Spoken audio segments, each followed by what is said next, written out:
que foram levados para a própria corte.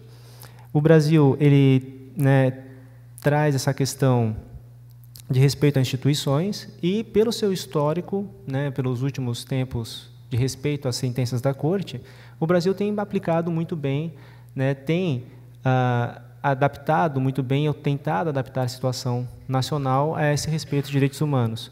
Um exemplo muito interessante, e seus vários reflexos decorrentes disso, é a questão da Lei Maria da Penha, né, que veio de uma situação, inclusive analisada pela Corte Interamericana, mais especificamente na comissão, no qual o Brasil foi chamado, o Brasil se tomou conta da situação e tomou as devidas providências. E hoje a gente tem várias situações de proteção à mulher em específico e o combate, como a gente fala, a essa situação de violência contra a mulher, né, que vem ainda sendo uma situação nefasta dentro do seio social. Mas estamos tentando, pelo menos, dar essa modificação que não é fácil. E muitas vezes envolve outros fatores que apenas legais nessa modificação de postura.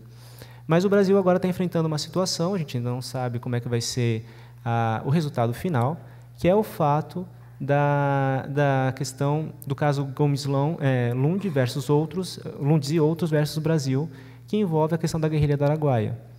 Né? Como eu falei para vocês, o sistema regional, ele é um sistema formal, ou seja, vai sair uma sentença, o Estado tem que seguir aquela sentença, senão estaria violando o sistema. E, nesse caso, o Brasil deu um primeiro sinal de que, olha, talvez ele repense algumas posições. Nesse caso do caso Lund, que eu trago para vocês, da guerrilha do Araguaia, é a famosa questão que envolve a lei de anistia. Na visão da Corte Interamericana, a lei da anistia viola direitos humanos, viola a dignidade da pessoa humana, porque algumas questões, como crimes de desaparecimento, né, de pessoas, seriam uma violação continuada de direitos humanos, e então é obrigação do Estado dar a resposta jurídica a isso, analisar quem foi responsável por essa violação, aonde estão essas pessoas, entre outros fatores. Aqui só um resumo geral. E esse é o entendimento da Corte. Mas a gente pôde observar até então que o STF, a nossa Corte Máxima, ele não vê dessa mesma maneira. Uma interpretação sua, ele ainda considera a lei de anistia como algo constitucional, como algo que não viola direitos humanos, devido a um fator histórico, devido a um momento histórico que a população passou, e ele não vai revogar esse tipo de situação.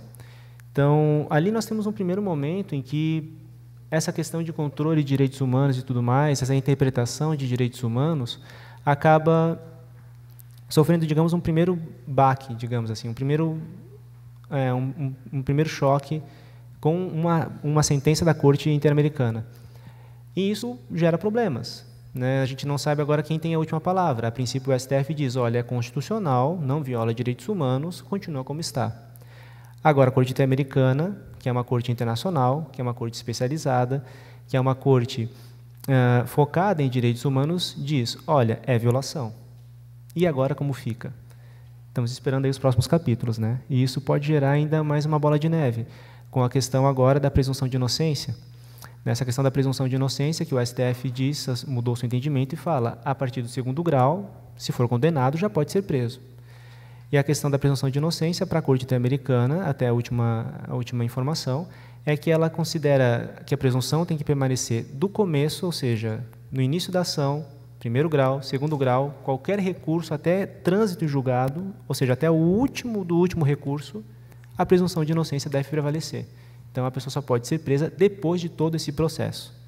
Aí tem críticas para os dois lados, tem situações para os dois lados, e isso é um reflexo que a gente pode demonstrar para vocês, prático, atual, de que essa questão de direitos humanos, ela permeia essas nossas situações,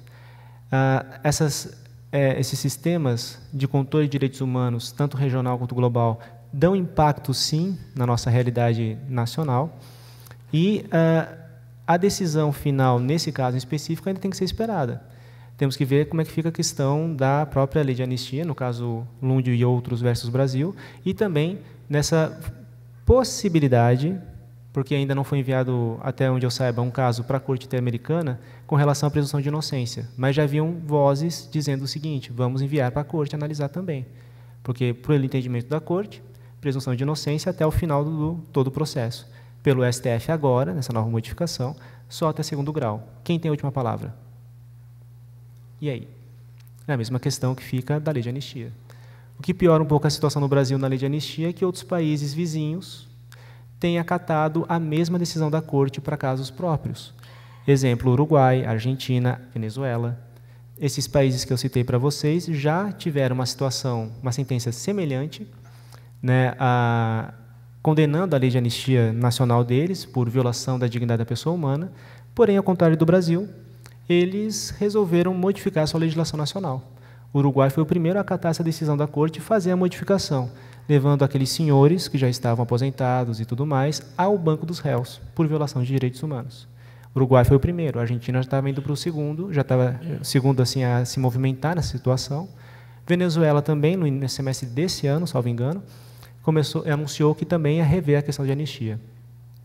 Para a gente não ficar tão feio, a última informação que eu tive com relação a esse tema foi que o STF talvez fosse analisar a lei de anistia e, quem sabe, futuramente, uma nova visão, permitisse uma análise para questões apenas de violações de direitos humanos. Então, não seria qualquer caso daquele período, qualquer caso da situação, que seria possível uma reanálise. Apenas, talvez, questões específicas de direitos humanos, violação de direitos humanos.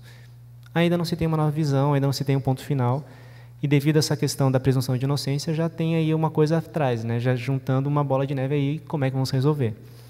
Então, trazendo essa situação para vocês, vale lembrar que essa questão de corrupção, que até o próprio professor Baltazar trouxe em algumas situações, da corrupção, a educação como um complemento, a diminuição da desigualdade de países, tudo isso envolve a questão de direitos humanos. E nessa área, mesmo dentro do direito, nós, os juristas, né, eu sou formado em direito, então, mesmo para os juristas, é uma situação um pouco delicada, né, começar a entender e trabalhar direitos humanos, porque são uma categoria de direitos muito específica. Nós temos que analisar com uma lente apropriada, analisando que são direitos que são de natureza principiológica, então não é aquilo que é dado, é uma conquista, é um processo. E sempre para resolver as situações, melhor vale uma ponderação de princípios, né, na questão de direitos humanos, pelas próprias características. Nós temos, assim, via aqui, trazendo a doutrina, né, só para lembrar, a visão de universalidade de direitos humanos, deles serem indivisíveis, deles serem interdependentes. Então, na minha opinião, essas duas características são que entravam um pouco na prática essa aplicação, né, ser interdependentes e serem indivisíveis, porque diz a regra, né, o ser, que os direitos humanos têm que ser aplicados e respeitados na sua integridade. Como eles são indivisíveis, você tem que garantir todos os direitos humanos, não somente um. O ser diz isso, o dever ser diz isso. Agora, o ser, né, a vida cotidiana, a gente sabe que não é bem assim, que é complicado. A gente tenta garantir o direito à vida, né, mas está lá com a saúde em situações de frangalhos. Ou você garante a vida e garante a saúde, mas está com a educação ainda numa situação complexa. E por aí vai.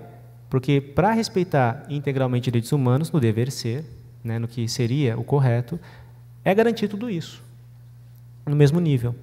Agora, no ser, a gente sabe das dificuldades de implementação dos direitos humanos. Não só implementação, mas interpretação também.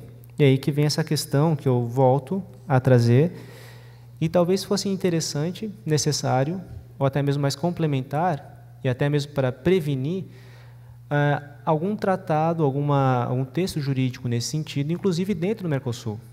Tudo bem que nós aqui estamos consideravelmente servidos, né, com um sistema internacional, com um sistema regional, mas nada impediria que até mesmo os próprios países, dentro desse processo de integração, que já está caminhando, né, a princípio parece querer caminhar para uma integração não apenas econômica, mas também de pessoas e serviços, como garantir essa questão de direitos humanos, que é uma situação mais específica, que merece uma análise um pouco mais aprimorada, merece ter intérpretes preparados para esse tipo de direito, para que ele seja aplicado de forma correta.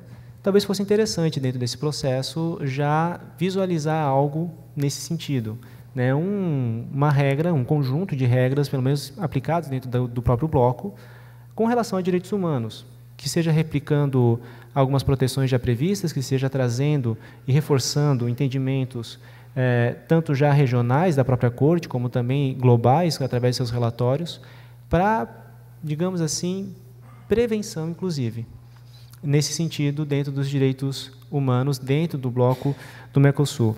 A própria questão que foi trazida pelo professor Baltazar, agora, em momentos anteriores, da sustentabilidade, né, a questão dos enfrentamentos com relação à pobreza, com relação ao desemprego, a dificuldade e o desafio de ser uma cidade sustentáveis, tudo isso ingressaria numa interpretação num direito humano, que é aquela questão da terceira dimensão de direitos humanos, que é garantido. Todo ser humano tem direito a um meio ambiente sustentável. Ok, e no meio ambiente não pensem só mata, pensem também em uma cidade sustentável, um meio rural. Matas tudo bem, inclusive, né? Mas tudo isso junto como um meio ambiente sustentável para o próprio ser humano, por ser um ser humano, por ser portador da dignidade, de uma dignidade que é a dignidade da pessoa humana.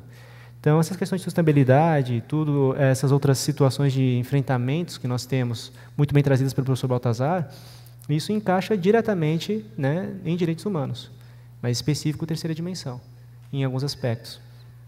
Então, claro, reforça aqui até mesmo as palavras do professor com relação a esse empenho e a essa situação de melhoras, né, nesse aspecto, com relação à própria participação da universidade, de governos, da população, de empresas, indústrias, né, começarem a ter também, ou retomarem, né, essa visão, adaptando essas novas indicações. Que, como falo para vocês, uma das dificuldades dos direitos humanos ainda é como interpretá-lo de forma correta, como aplicá-lo de forma correta, e para isso estão os sistemas internacionais de proteção aos direitos humanos.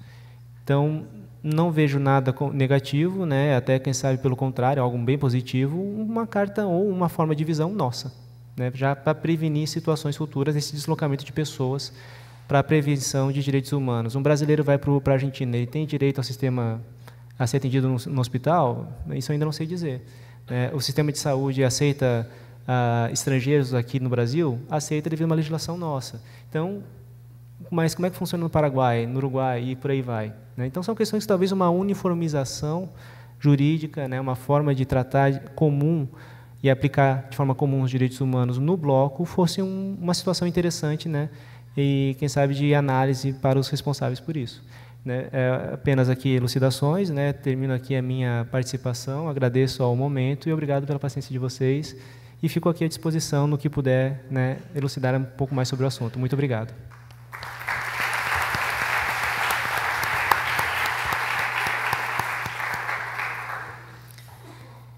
Muito obrigada, professor Javier.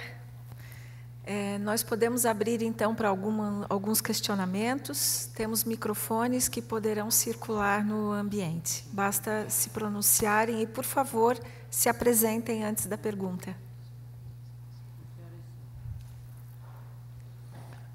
Boa noite já. Sou Rolando Couto, cônsul honorário da Costa Rica para Santa Catarina.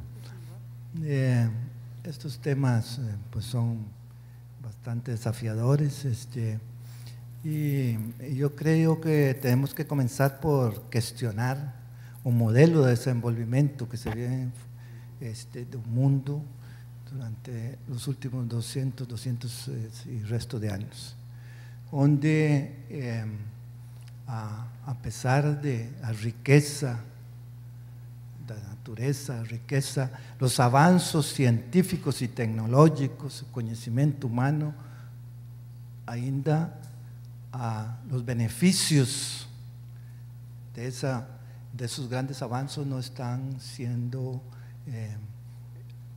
aprovechados por todas las poblaciones.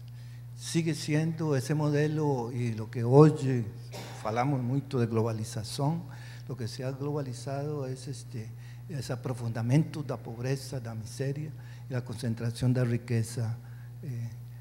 Entonces, un modelo predatorio, no solamente en términos de natureza, sino en términos do hombre, do ser humano. E falou o professor Baltazar dos grandes desafios hoje, passa por isso. Passa este assunto dos direitos humanos, passa por isso. o assunto hoje das migrações e toda a situação, eu falo que a Europa está vivendo uma nova hecatombe, realmente, e aí e se ha avançado. O professor também falava em quanto a modelos, em quanto a filosofia, em quanto a ideologia, para preservação hoje do meio ambiente, desse assunto dos direitos humanos, mas que ainda não hemos aprendido da história. Não hemos aprendido da história. As grandes hecatombes, não somente das 2 guerras mundiais, sino mais atrás, de guerras e destruição, em termos de infraestrutura, em termos de seres humanos, não hemos aprendido. Então, eu creio que a educação, claro, a educação é fundamental, que comecemos por questionar isto e criar uma nova visão de mundo, uma nova visão de sociedade, uma nova visão ética, social e cultural que nos permita avançar, nos permita criar, ¿no? Y essas visões também têm que irse vendo em termos mais amplios. Não pode ser que desenvolvimento esteja hoje tão com grandes brechas de lo que são condições dignas de vida, condições sociais dignas de vida. Então, toda uma cultura de paz, também que falamos de toda uma cultura de paz, temos que trabalhar em educação muito. Vejam bem que há assuntos dentro de que se vêm discutindo. Criamos uma organização como a ONU, a OEA e outros organismos internacionais que têm um trabalho limitado frente a los grandes interesses dos poderosos. O barril de pólvora das relações entre Palestina e Israel. Bom, se a ONU tivesse a força para poder resolver, já hubiese resolvido. Ou estes organismos internacionais também em relação com direitos humanos. Costa Rica recentemente apresentou uma proposta à ONU, governo, na sociedade, de que o 15% dos recursos que se investem em armamento, em armas, fossem dirigidas para, através da ONU, poder dirigir para poder atender os problemas de pobreza e miséria. E apresentamos estudos de que alrededor de uns 30 anos, com só 15% dos recursos que se investem em armamento e destruição, poderia perfeitamente, em termos de 30 anos, o mundo seria melhor, seria diferente. Outra questão, por exemplo, que hoje se vê este assunto da imigração, se houvesse realmente uma posição política dos governos e das sociedades para resolver os problemas, esses problemas de miséria, de pobreza ou de guerra, em los lugares onde está gerando toda essa migração, para que estas populações possam voltar e possam ter condições para poder viver dignamente, seria hasta mais econômico, muito mais econômico e de resultados mais positivos. Certo. Então, essas questões eu creio que é importante também dentro dos assuntos jurídicos ou também dos legisladores tomar em conta estas propostas também. Desarmamento, apesar de que se fala e os acordos internacionais, mas ainda pudéssemos investir muito menos em armas e mais em lo que são esses problemas prioritários das sociedades, o mundo seria melhor. Boa noite. Ok. Boa noite, sou o Pedro, sou estudante de Relações Internacionais pela Unisul. E bom, a minha pergunta é bem simples. Vocês explicaram muito bem as questões de direitos humanos e sustentáveis e os pontos que eles têm em comum. E aproveitando que estamos aqui no evento sobre o Mercosul e sobre o nosso continente, gostaria de saber se vocês acham, assim, se espelhando em acordos que já foram firmados, como o Acordo de Paris e outros acordos climáticos, se seria interessante um acordo regional envolvendo as questões de direitos humanos e questões sustentáveis, e se sim, quais seriam as prioridades em um possível acordo? Obrigado. Obrigado pela questão, Pedro. Claro que seria fundamental nós termos mais documentos que expressassem os valores comuns da América do Sul e da América Latina no que tange às questões da sustentabilidade e dos direitos humanos. É absolutamente fundamental isso. E quando tu perguntas quais são as coisas mais importantes que nós temos que detalhar em termos de sustentabilidade, claramente eu acho que elas são referentes à questão das cidades, todos os problemas que nós temos para criar cidades sustentáveis, mobilidade urbana, políticas sociais nas cidades, gestão dos recursos nas cidades e depois todas as questões que têm a ver com as ligações entre água, energia e alimentos. Então, basicamente é assim, como é que nós vamos conseguir prover segurança alimentar, segurança energética e segurança hídrica para os nossos cidadãos? Acho isso absolutamente fundamental. São duas questões que, se nós não respondermos, vamos ter que enfrentar gravíssimos problemas nos nossos Estados num futuro muito próximo. Em boa verdade é assim, nós não podemos procrastinar mais as questões de nos adaptarmos às mudanças globais. As mudanças globais não são meramente mudanças climáticas, mudanças ambientais globais. Nós somos hoje, entre aspas, espremidos entre uma mudança económica global, globalização, e uma mudança climática global. Enquanto Estados sul-americanos, nós precisamos, de facto, de encontrar soluções regionais para estes desafios. E, em boa verdade, essas questões são questões urgentes. Não as vejo, infelizmente, tão presentes no debate político quanto deviam estar. E outra coisa, as áreas de integração, se nós agora nos espelharmos, por exemplo, no modelo de integração europeu, as áreas de integração têm que ser espaços de valores. Então, em boa verdade, é assim, nós temos que ser vigilantes e defensores da democracia, dos direitos humanos, das liberdades fundamentais.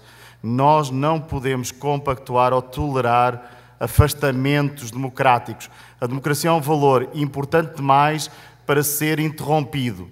E não é possível nós tolerarmos numa zona de integração um Estado que não é democrático. E, infelizmente, no Mercosul nós hoje temos essa ameaça grave de um Estado que ameaça transformar-se num Estado frágil, num Estado falido e num Estado não democrático. E isso é absolutamente intolerável e impensável.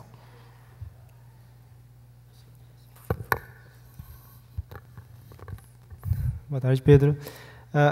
Do meu ponto de vista, a questão de direitos humanos, na questão de criar um instrumento regional, acho que seria muito interessante, por sinal, devido ao fato que eu já mencionei anteriormente, a especificidade, às vezes, que nós temos na nossa área, que é diferente, por exemplo, se a gente for analisar questões de direitos humanos na Europa ou na África ou coisas do gênero.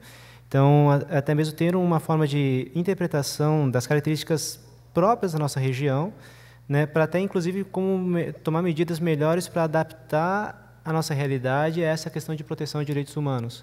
A exemplo que a gente observa muito aqui nas Américas, pelo menos assim, comparando rapidamente um pouco de jurisprudência entre Corte Europeia e Corte Interamericana, aqui aparece muito mais frequente as questões de abuso de poder, questões de assassinatos, né, se são ou não assassinatos, digamos assim, por abuso de poder, de questões policiais, não só no Brasil, mas em vários países aqui da América Latina. A questão também da tortura, principalmente o Brasil tem conseguido digamos assim, uma visão não muito boa com relação ao sistema carcerário. Então, a questão de melhorar o sistema carcerário, violações, o que significa tortura propriamente dita, inclusive nessa situação. Os relatórios da ONU trazem, inclusive, questões de alimentação dentro do presídio, né, uma alimentação que não seja regular, que não seja de qualidade, isso é motivo de tortura dentro do presídio. Então, alguns fatores que às vezes a gente não sabe, não se toca, que também pode ser violação, também pode ser tortura, e é necessário fazer essas adequações. Então, talvez um sistema mais central, mais regional, específico, ajude nessa identificação e até mesmo nessas resoluções que podem aparecer. Seria mais ou menos essa visão. Temos mais algum questionamento? Ah, pois não, senhor. Bueno, me vuelvo a presentarme nuevamente, soy legislador por Uruguay, mi nombre es Ariz Orondo. Me parece interesante el tema que empleó sobre la energía. Yo, primero que nada, claro que no soy ecologista, nada que ver, pero en cuanto a la contaminación, todas las energías que se producen, primero que nada se crean con un alto sentido comercial, porque todo se hace en aras de ganar dinero. Se comenzó la energía a vapor, y se quemaba leña o se quemaba carbón. Vino después los hidrocarburos, también contaminantes.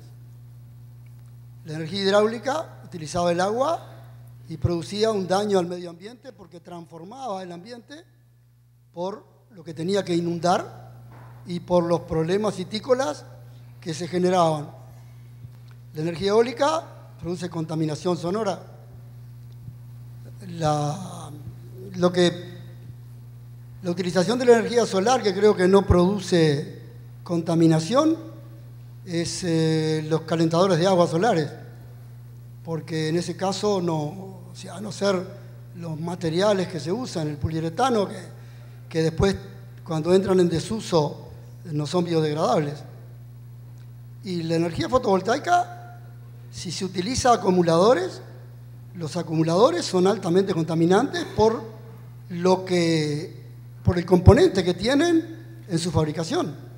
En mi país, en Uruguay, se han hecho estudios donde la contaminación por plomo a los niños que los ataca en su desarrollo, hay en varios lugares que hay problema por la acumulación de plomo. Si hablamos de los autos eléctricos, tienen un alto contenido de acumuladores que se transforman en una chatarra que es muy difícil de poder reciclar. Y hoy por hoy también está de moda la creación de la energía eléctrica a través de biomasa.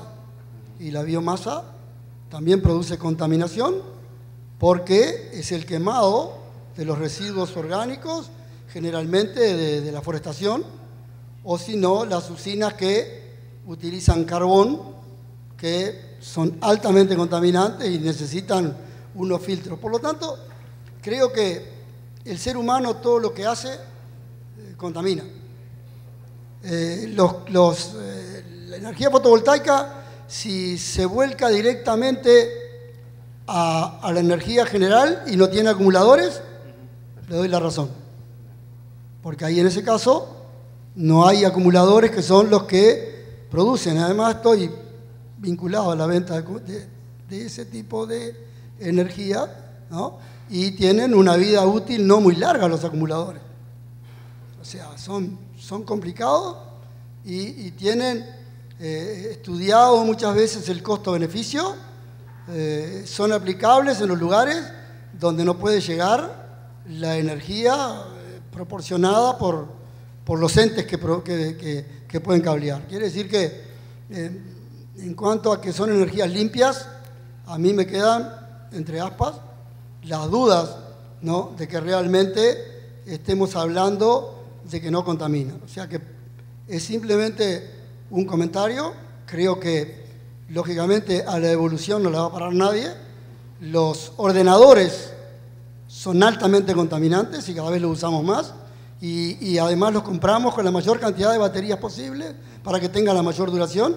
Y esas baterías no se les ha exigido a los fabricantes como contrapartida de que hagan el reciclaje correspondiente de todos los aparatos. O sea que era un comentario sobre eso. Así que le agradezco la exposição. Alguma outra questão? Meu nome é Christian. Eu gostaria de fazer uma pergunta para o professor Javier. Eu sou acadêmico da Unisul, faço ciências contábeis, então não tenho muito conhecimento da área de direito. O senhor citou sobre a ONU e entre outros poderes, digamos, internacionais, que eles simplesmente dão sugestões ao Estado quanto ao direito humano, mas fica para o Estado, digamos, tomar a decisão final. Então, até que ponto esses poderes internacionais são efetivos? E se o Estado ele acata ou deixa de acatar esses conselhos, se ele tem alguma punição ou não nesse aspecto?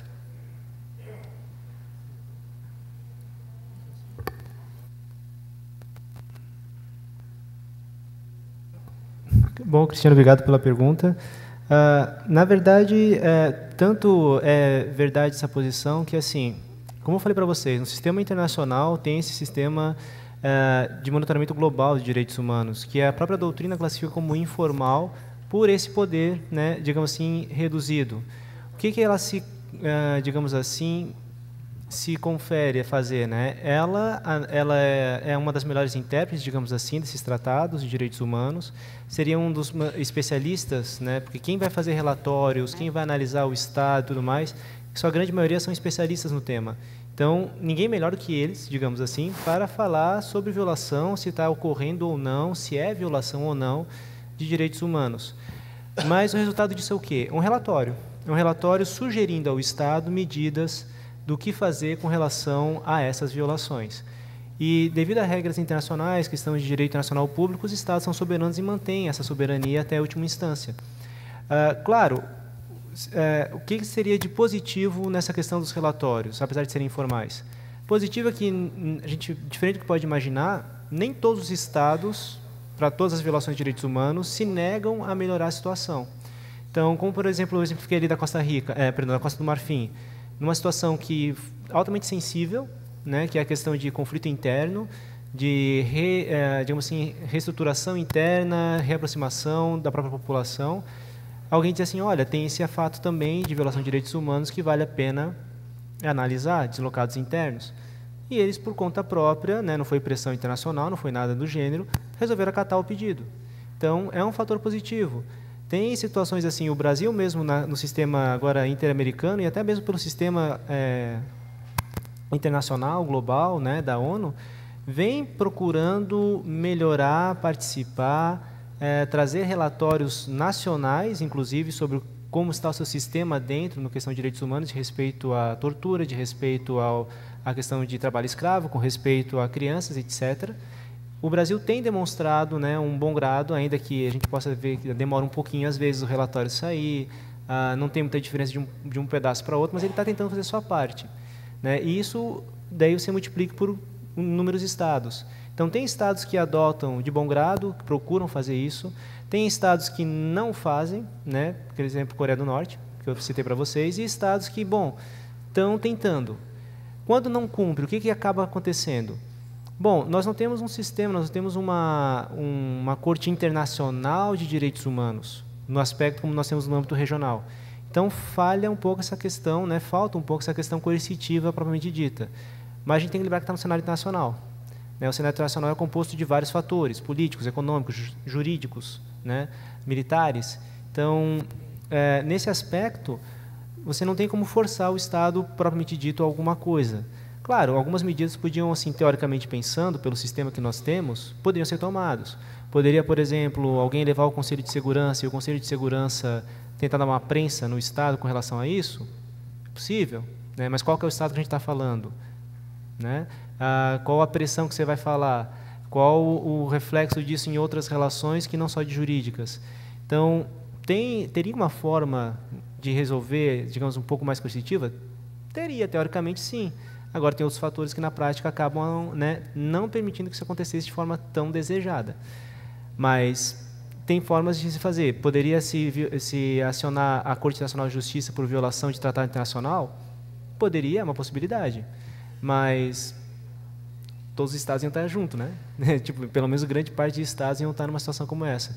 Então, ainda respeitando essa questão de soberania, ainda respeitando essa realidade internacional, onde o próprio direito internacional se encontra, tem essa flexibilidade. Mas não quer dizer que ela seja totalmente deixada de lado, só porque não é obrigatória.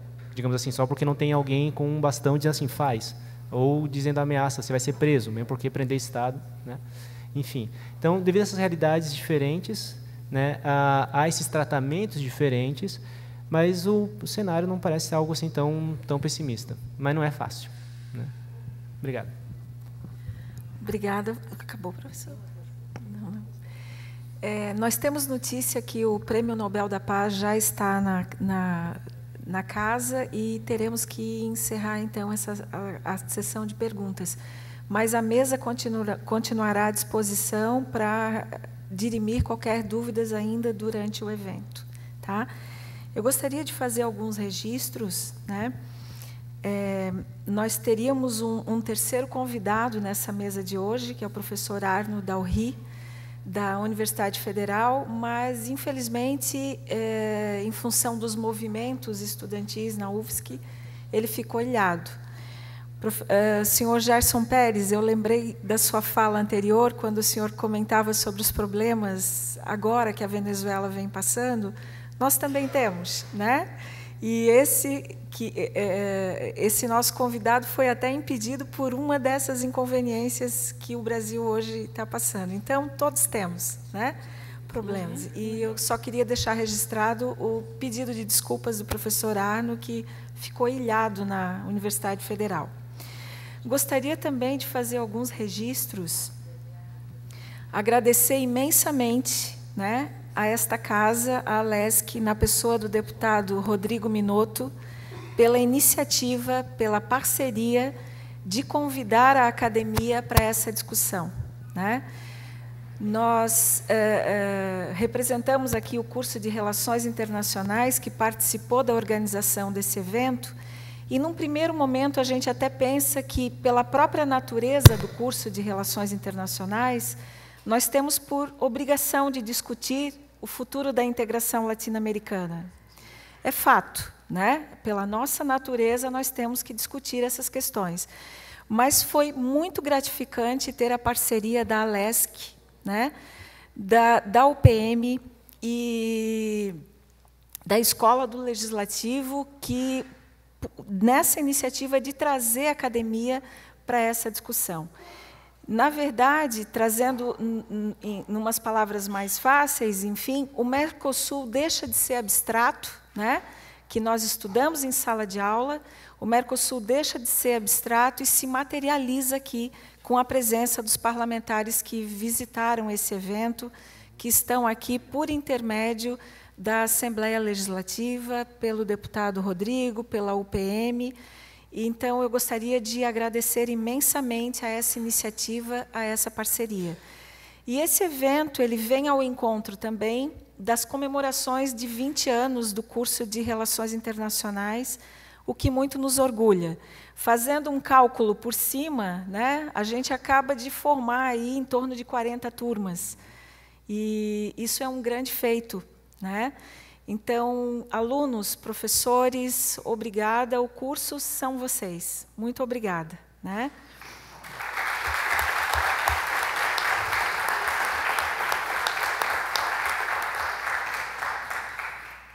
Ainda fazendo, né, alguns agradecimentos, eu não poderia deixar de agradecer a dedicação incansável dos assessores do deputado Rodrigo Minotto, a Carla, o Luciano, a Patrícia, o senhor Flávio da UPM, que insistentemente enfrentaram conosco todas as dificuldades, porque não é fácil, né, colocar de pé um evento desse porte, com tantos convidados aqui de países irmãos.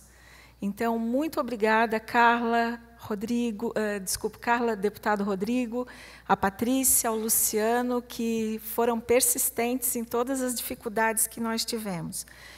Gostaria de agradecer também ao projeto Bridge, que é um projeto que é coordenado pelo nosso querido professor Baltazar, com apoio da FAPESC, junto à Universidade de Cambridge, na Grã-Bretanha, que nos ajudaram a cobrir parte dos custos desse evento junto à LESC. Muito obrigada, então, professor, ao projeto Bridge, né, que é um grande parceiro também da gente. Agradecer ao Centro Acadêmico do Curso de Relações Internacionais, aqui na pessoa do seu presidente, o acadêmico Bruno Ber. Bruno, eu te adoro. Obrigada por tudo.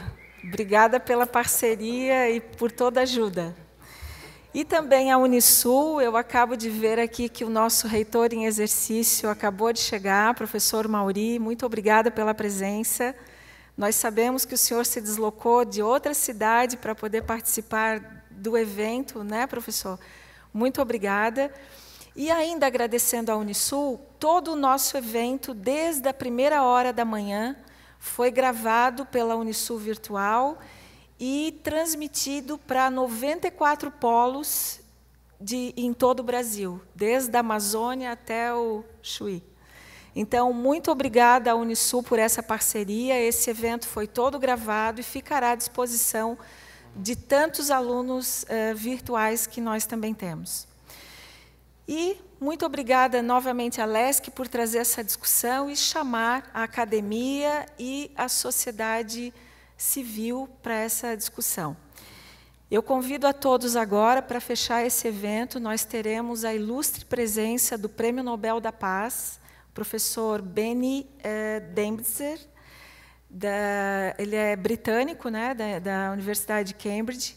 E para os que precisarem, nós teremos então tradução simultânea. Eu convido a todos a descerem no local onde nós tivemos o coffee break, para pegar o fone de ouvido para tradução, para os que precisarem.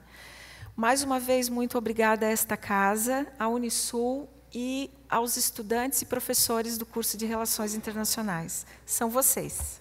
Obrigada.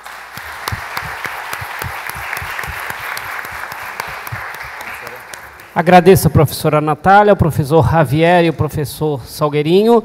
Os que precisarem de tradutor, basta levar um documento com foto. Para a próxima palestra, será necessário um tradutor, para quem necessitar. Já vamos reinicializar em seguida o evento. Por favor, só apanhe o tradutor e subam novamente para darmos início.